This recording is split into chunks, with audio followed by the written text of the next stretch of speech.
حضرت معاویہ بن حکم رضی اللہ تعالیٰ عنہ کہتے ہیں میں نے حضور کی مسجد شریف میں نماز پڑھی تو ایک شخص کو نا چھینک آئی، یہ بھی بخاری مسلم میں موجود، تو میں نے نماز میں کہہ دیا یرحمک اللہ، یہ چھینک آنے کا جواب ہوتا ہے، میں نے یہ نماز میں کہہ دیا، تو بہت سارے لوگ مجھے گھورنے لگ گئے، کچھ نے اپنے ہاتھ بھی مارے زانوں پر کہ یہ کیا کر رہے ہو، نماز میں بول رہے ہو؟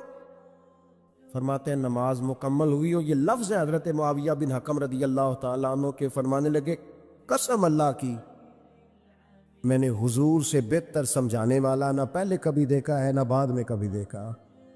اب دیکھیے ہمارے ہاں محفل ہوتی ہے، لوگ گلیاں سجانی شروع کرتے ہیں 1 یا 2 دن پہلے،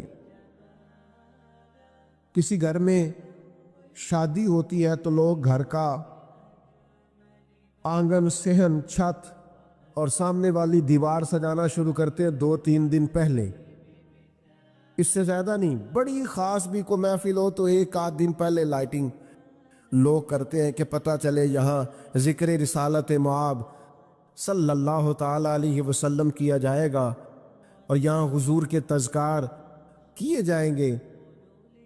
2-4 دن پہلے اگر کہیں لائٹنگ ہو جائے تو لوگ کہتے ہیں یار کوئی کمال ہی بات ہے کہ اتنے دن پہلے یہاں اتنی روشنیاں نظر آ رہی ہیں، کوئی انفرادی کام ہے، اس پر نظر جاتی ہے۔ آپ ذرا رمضان کی شان تو دیکھیں، حضور فرماتے ہیں سارا سال جنت سجائی جاتی ہے، کس لیے؟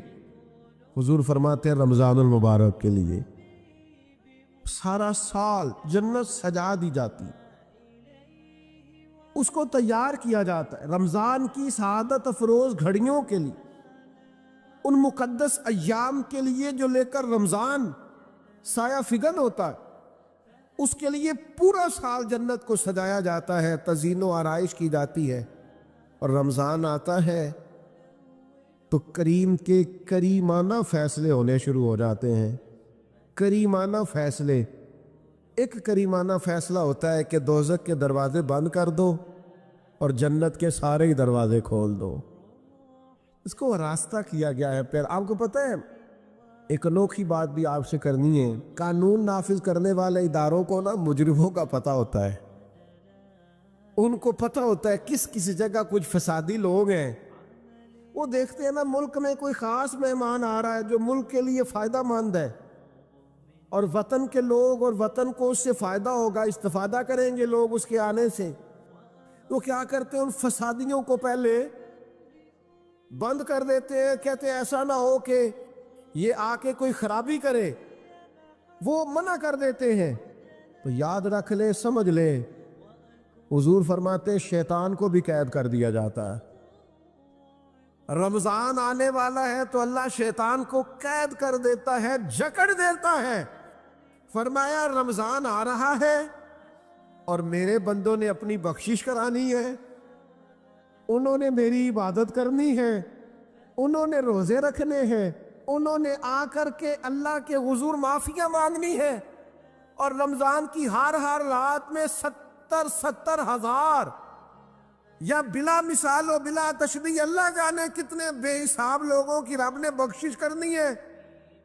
تو یہ شیطان بڑا مکار ہے، یہ کھلا ہوا دشمن ہے، کوئی خرابی نہ کر دے لہذا پہلے اسے باندھ دو، خرابی نہ کرے کسی قسم کی اسے باندھ دیا جاتا ہے۔ مہمان بھی آ گیا، خرابی کرنے والا بھی باندھ دیا، لیکن اگر فائدہ لینے والے پھر بھی فائدہ نہ لے تو پھر ان سے کہا جائے گا کہ تمہارے پاس اب کوئی بہانہ بچا نہیں ہے، اب تمہارے پاس کوئی کسی قسم کا عذر باقی نہیں ہے، اب تو یہ تھا کہ تمہیں بخشش کرانا چاہیے تھی، استغفار پڑھنا چاہیے تھی، دعائیں کرنا چاہیے تھی، قرآن مجید کی تلاوت کو کثرت سے کرنا چاہیے تھا، لیکن چونکہ اب تم یہ بھی نہیں کہہ سکتے کہ مجھے شیطان نے گمراہ کر دیا، وہ تو باندھ دیا گیا ہے، اب تو فسادی کو ویسے ہی کنٹرول کر دیا گیا ہے۔ اب بھی تم اگر سوئے رہے، اب بھی اگر تم نے غفلت کی، اب بھی چھوٹے موٹے بہانے کر کے تراویحاں چھوڑتے رہے، آپ بھی ذرا ذرا سی سستیاں کر کے ادھر ادھر نکلتے رہے، اس کا مطلب یہ ہے کہ پھر تم استفادہ کر سکے، تم نے سستی کا مظاہرہ کیا، تم نے اور اب دیکھیں جب اتنے بندوبست کیے تمہارے لیے، ثواب بھی بڑھا دیا، اجر بھی بڑھا دیا، تمہارے لیے جو فساد پیدا کرنے والا شیطان تھا وہ بھی قید، لیکن اگر تم پھر بھی عمل نہ کرو، پھر بھی مسجد نہ آؤ، تو پھر حدیث پاک سن لے۔ اس طرز کی شاید یہ منفرد حدیث ہے کتب احادیث، اور تقریباً تمام کتب احادیث میں موجود ہے۔ حضور علیہ الصلوۃ والسلام نے نا صحابہ سے فرمایا سارے مسجد میں جمع ہو جاؤ میرے ممبر کے پاس، لوگ جمع ہو گئے، اللہ کے حبیب علیہ السلام نے ایک قدم ممبر کی سیڑھی پہ رکھا، فرمایا آمین، پھر دوسری سیڑھی پہ قدم رکھا تو فرمایا آمین، پھر تیسری پہ قدم رکھا تو فرمایا آمین۔ تو صحابہ کو بڑا تجسس ہوا، انہوں نے بعد میں عرض کی یا رسول اللہ صلی اللہ تعالی علیہ وسلم کرم فرمائے، بندہ نوازی کرے، ہماری رعایت کر دے، یہ کیا معاملہ تھا؟ تو حضور فرمانے لگے میرے پاس حضرت جبریل امین حاضر ہوئے، یہ رحمت للعالمین نبی کی بات سنا رہا ہوں، حضور کریم ہے، کریم فرماتے ہیں کہ حضرت جبریل آئے اور میں نے ابھی ممبر کی پہلی سیڑھی پر قدم رکھا تھا تو انہوں نے عرض کی یا رسول اللہ صلی اللہ تعالی علیہ وسلم ہلاک ہو جائے وہ شخص جو آپ کا نام سنے اور آپ پر درود و سلام نہ پڑھے۔ تو میں نے کہا آمین۔ پھر حضرت جبریل عرض گزار ہوئے یا رسول اللہ صلی اللہ تعالی علیہ وسلم وہ ہلاک ہو جائے جس نے بڑھاپے میں والدین کو پایا اور ان کی خدمت کر کے بخشش نہ حاصل کر سکا۔ میں نے کہا آمین، اور کریم فرمانے لگے پھر حضرت جبریل نے عرض کی یا رسول اللہ ہلاک ہو جائے وہ شخص جس کو زندگی میں رمضان ملا، جس کو اس ماہ نور و سرور شہر رمضان الذی انزل فیہ القرآن، رمضان کا وہ مہینہ جس میں ہم نے قرآن نازل کیا، جس کو ماہ مبارک، ماہ نور و سرور، ماہ طیب، ماہ مبارک رمضان ملا، پھر وہ اپنی بخشش نہ کرا سکا، وہ ہلاک ہو جائے۔ تو حضور فرماتے میں نے بھی کہا آمین، اللہ تعالی ہم سب کو محفوظ فرمائے۔ میں عرض کر چکا ہوں کہ جب ثواب بھی بڑھا دیا گیا اور جب طاقت بھی بڑھا دی گئی عبادت کی، اور جب برکتیں بھی زیادہ ہو گئیں، نعمتیں بھی زیادہ ہو گئیں، رکاوٹ ڈالنے والا، رخنہ ڈالنے والا شیطان بھی قید کر دیا گیا، تو اب بھی کوئی شخص اگر توجہ ہی نہ کرے، رجوع ہی نہ کرے، تو پھر اس کے لیے یہ حکم آیا کہ وہ ہلاک ہو جائے، پھر وہ برباد ہو جائے۔ جب اتنی سعادتیں موجود ہیں، اتنے بندوبست کیے گئے ہیں، جنت کو سجایا گیا ہے، رمضان شریف میں 2-4 کام ضرور کرنے، ایک تو روزہ رکھنا ہے۔ کچھ ہمارے پنجابی بہانے بھی ہیں، پنجابی بہانے، میں جی مزدوری کرنی ہوندی ہے نا، پھر روزہ تو نہیں نہ رکھ ہوندا۔ اللہ نے نہیں سی پتا کہ مزدوری کرنی ہے، تو اللہ نے کیوں فرض کیا روزہ؟ ہلکے سے لوگ بیمار ہوتے ہیں، بالکل معمولی سے، کوئی ایسا عذر نہیں، روزہ چھوڑ دیتے۔ ذرا ذرا سی باتیں لے کر لوگ، آپ یقین کریں، اہمیت کو نہیں سمجھتے، اور بعض صرف سست ہیں، غافل ہیں، منہ پھیرے ہوئے۔ اگر یہ ایک حدیث سمجھ میں آ جائے نا، ترغیب و ترہیب میں اور دیگر کتب حدیث میں بھی موجود ہے، حضور نے فرمایا جس نے رمضان کا ایک روزہ چھوڑ دیا، زندگی بھر بھی روزے رکھے، وہ فضیلت نہیں پا سکتا جو رمضان کا روزہ سے فضیلت اسے مل رہی تھی۔ اتنی بڑی بات ہے، آپ اس کو سمجھ لیں، یہ سعادت افروز روزے ہیں رمضان کے، تو کوشش کریں اپنے آپ کو مینج کریں، مینٹین کریں چیزوں کو، اپنی صحت کا خیال کریں، میں تو دوستوں سے کہا کرتا ہوں رمضان سے پہلے جو ایام ہے پہلے سے بڑھ کر اپنی طبیعت کا خیال رکھیں تاکہ رمضان میں کوئی کسی قسم کی طبیعت میں بھی کمزوری پیدا نہ ہو اور صحیح صحت مندی کے ساتھ انسان رمضان شریف کے روزے گزار سکے۔ دوسری بات ہے رمضان میں خوب قرآن مجید پڑھنا۔ شہر رمضان الذی انزل فیہ القرآن، رمضان ہی کا تو وہ مہینہ ہے جس میں قرآن نازل کیا گیا۔ نبی کریم صلی اللہ تعالیٰ علیہ وسلم رمضان المبارک میں حضرت جبریل امین علیہ السلام کے ساتھ قرآن مجید کا دور فرمایا کرتے۔ حضور حضرت جبریل کو پارہ سناتے اور جناب جبریل نبی کریم علیہ السلام کو سنا۔ یہ دور ہوتا ہے قرآن مجید کا۔ اللہ نے کتنی زیادہ توفیق دی ہے، ہر مسجد میں تراویح میں قرآن پڑھا جاتا ہے۔ تھوڑی ہمت کریں، تھوڑی کوشش کریں۔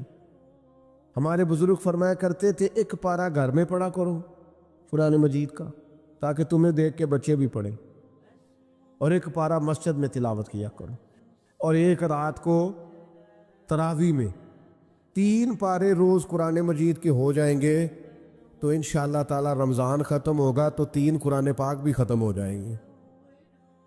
یہ ارادہ کریں، یہ پروگرام بنا، خوب قرآن مجید سے دلچسپی پیدا کریں۔ تیسرا کام رمضان میں جو کرنے والا وہ ہے کثرت سے استغفار۔ کچھ غلطیاں نا ہم کرنا نہیں چاہتے ہم سے ہو جاتی ہیں، کچھ غلطیاں ایسی ہیں جو ہم بڑی بڑی کر چکے ہیں لیکن ہمیں یاد ہی نہیں، بھول گئے۔ کچھ خطائیں ہم سے ایسی سرزد ہوتی ہیں جو لاشعوری میں ہو جاتی، ہمیں سمجھ نہیں ہوتی کہ یہ خطا ہے اور اتنی بڑی ہے۔ کسی شخص کو بعض اوقات کوئی ایسی بات کہہ دیتے ہیں کہ ہماری نظر میں وہ بات معمولی ہوتی ہے پر وہ بیچارہ ساری رات سو نہیں سکتا۔ رمضان کا مہینہ ہے اپنے رب سے معافی مانگنے کا مہینہ، اس سے توفیق مانگنے کا مہینہ، اس کے حضور حاضر ہونے کا مہینہ۔ میں آپ کی خدمت میں عرض کروں، حضرت عائشہ صدیقہ فرماتی ہیں نبی پاک نے فرمایا صلی اللہ تعالی علیہ وسلم، جس سے اللہ نے قیامت والے دن حساب پوچھ لیا نا اس کے لیے مشکل ہو جائے گا۔ حساب یسیرہ یہ ہے کہ وہ مہربانی فرمائے اور فیصلہ جب کرے تو کرے ہی درگزر والا، فرمائے جا تجھے معاف کیا۔ رمضان کا خاص مہینہ ہے، سحری میں بھی دعا قبول ہوتی ہے، افطار میں بھی دعا قبول ہوتی ہے، صبح سے لے کے افطاری تک بندہ ہر وقت عبادت میں ہوتا ہے۔ تراویح کے بعد بھی دعائیں مانگے تو وقت قبولیت کا ہے۔ میرے بھائیوں، رمضان کی راتیں بھی قبولیت کی، آخری طاق راتوں کی شان قبولیت کی، لیلۃ القدر قبولیت کی۔ اس دفعہ جھک نہ جائیں اس کی بارگاہ میں سجدے میں، رو رو کے معافی مانگ نہ لیں اس سے۔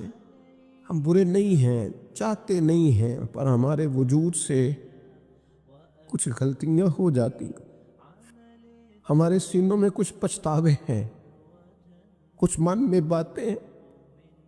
اس دفعہ اس کے حضور عرض نہ کریں کہ کچھ کمیاں رہ گئی ہیں، دل نہیں کرتا تھا ایسا ہو، پر انجان تھے، نہ چاہتے ہوئے بھی کمزوریاں ہو گئیں۔ رمضان آ رہا ہے، بڑا گولڈن چانس ہے، بڑا خوبصورت موقع۔ بھائیوں، رمضان کی ہر سحری کے بعد رب سے معافی مانگ۔ آپ کو پتہ ہے اتنی بڑی امت مسلمہ لیکن ہر گلی میں کمزور ہے، ہر جگہ رسوائیاں ہمارے ساتھ چمٹی ہوئی ہیں، ہم چاہ کے بھی اپنے بھائیوں کی مدد نہیں کر سکتے۔ میرے پاس ایسے ایسے جوان آتے ہیں جو کہتے ہیں ہمیں بتائیں نا ہم فلسطین کے لیے کیا کر سکتے، ہمیں بتائیں نا۔ یہ ہماری بے بسی، یہ ہماری غلطیوں کا نتیجہ ہے۔ تو خوب استغفار کریں، اپنی کوتاہیوں کی معافی مانگیں۔ رمضان کی ہر صبح میں، ہر شام میں، ہر دن میں، ہر رات مصلے بچھا بچھا کے عرض گزار ہوں کہ مالک تو ہمیں معاف فرما۔ اور میں آپ سے ایک اور بات بھی عرض کروں، شیخ ابو الحسن کو میں پڑھ رہا تھا، تو روتے جا رہے تھے، روتے ہی جا رہے تھے، روتے ہی جا رہے تھے ایک شام۔ تو ان کے کچھ لوگوں نے ان سے کہا کہ حضور اس قدر زیادہ آہوزاری؟ تو فرمانے لگے میری بس اتنی خواہش ہے کہ جب میں اپنے رب سے ملوں نا تو میرا رب مجھے ناراض نہ ملے۔ تو میں ہر وقت اس لیے تڑپتا ہوں کہ میرے اندر جو کوتاہیاں مجھ سے ہو گئی ہیں، میرا مالک وہ مجھے معاف کر دے۔ ہم نے کوشش کی ہے زندگی میں ماں باپ کی خدمت کر، لیکن نہیں، ہم سے ان کے حق ادا نہیں ہو سکے۔ کوشش کی ہے بہن بھائیوں پر توجہ دینے کی، لیکن حق ادا نہیں ہو سکے۔ چاہیے تھا اولاد کی تربیت بڑی شاندار کرتے، لیکن سہولتیں کچھ زیادہ دے بیٹھے، لاڈ پیار کچھ زیادہ کر سکے، ان کی تربیت کا بھی صحیح حق ادا۔ اللہ نے عزت زیادہ دی تھی، جواب میں ہماری خدمتیں تھوڑی۔ ہم اپنے رب کی بارگاہ کی حاضریوں کے بھی حق ادا نہیں کر سکے۔ اس نے ہمیں نوازا زیادہ ہے، ہمارا شکر کم ہے۔